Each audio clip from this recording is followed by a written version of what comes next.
Дорогие посетители, таджики, как древний арийский народ, имел выдающихся представителей в разных сферах науки и культуры.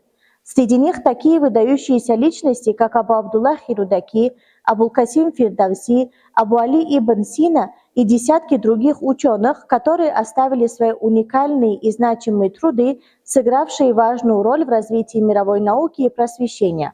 В связи с этим в послании 2025 года основатель мира и национального единства, лидер нации, президент Республики Таджикистан, уважаемый Эмомали Рахмон, уделил особое внимание величайшему памятнику классической таджикской песенской литературы Шахнаме Хакима Абул-Касима Фирдавси.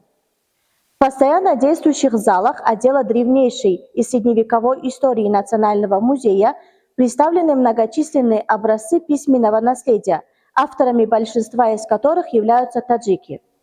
Хаким Абул-Касим Мансур Хасан Фирдавси Туси является автором величайшего национального эпоса иранских народов Шахнаме, литографическое издание которого датируется 1314 годом хиджри, то есть 1897 годом, представленное в Национальном музее.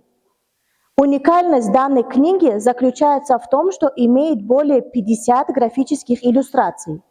Дорогие посетители, если вы хотите узнать больше информации о Шахнаме, а также о письменном наследии таджикского народа, приглашаем вас посетить Национальный музей.